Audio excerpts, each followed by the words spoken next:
What is up, everybody? DFS Jimmy here for FanshareSports.com, bringing you a early week course breakdown. This week we're at the Players. TPC Sawgrass is the course. It is known as the Fifth Major, a Pete Dye designed golf course, Tiff Eagle Bermuda greens. And it is a brute, ladies and gentlemen, par 72, one of the toughest courses on tour. Give you a quick breakdown. It is a second shot golf course.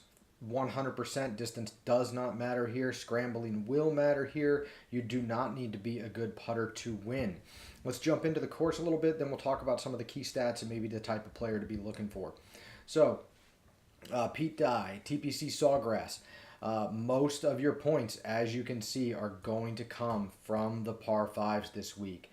4 holes account for about 40% of their points. It is the only group of holes here that play average under par consistently year in and year out.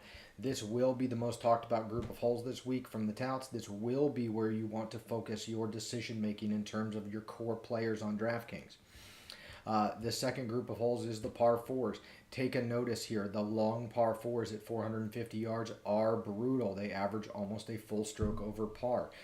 That is where guys are going to lose all the strokes that they gain on the par 5s. That is sort of the story of this golf course, guys. You need to score on the par 5s so that you can play the rest of the course and finish even par. It is an even par type of course. It is an even par type of tournament.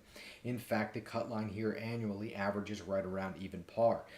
So it is one of those golf courses, guys, where you can't fake it. You need to have your whole game in order. It is really, really difficult. Pete Dye is known. They're a Pete Dye specialist on tour, but Pete Dye is known to just kind of set you up for weird looks off of the tee into the green.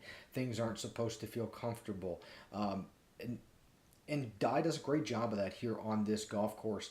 No 2 holes face the same direction. Guys really struggle to get comfortable with the windy conditions out here, and the wind changes quite a bit day to day, and one of the days you can almost pencil it in for tough winds. It seems to happen almost annually here. The course is only just off of the ocean and is pretty exposed despite the tall trees that sort of guard the property, making it feel a little tucked and secluded. It's not. You get above those trees, there's a lot of wind up there, a lot of swirling on the holes, and guys are frequently perplexed on the wind. So now that we know what we're kind of looking for here, the types of players that succeed on Pete Dye golf courses are the type of guys you'd be maybe looking at an RBC Heritage, another course, not the type of guy you'd be looking at maybe at a course like the Masters. This is a less than driver track. You do not need distance to succeed at all here. So that generally brings into play, and the guys that tend to play Pete Dye courses well are your sort of your all-around plotters. Maybe they're a little bit longer than average, but they tend to have exceptional ball striking, exceptional long irons, and they tend to be great course managers. This is a very strategic golf course. You need to be thinking 2-3 shots ahead. Every shot needs to have a plan and a bailout. It is one of those places. So your plotters tend to go really well here. Experience also tends to play pretty well here. Guys that just bomb it off the tee are not what you want to be looking for here. You cannot overpower this course. There is only one par 5 that most of the field will go for in 2. There are 2 that can be gotten in 2, but for the most part, they're 3-shot holes except for the 16th.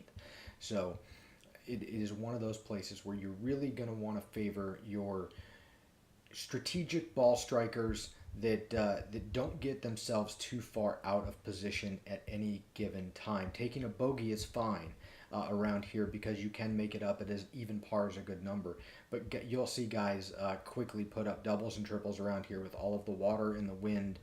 It is a frustrating, difficult track. So when you're selecting players this week, keep in mind you want course managers, you want great ball striking, decent scrambling, and somebody that can get hot, i.e. Ricky, Siwoo Kim, etc. That's all for this week, guys. Best of luck. See you next week.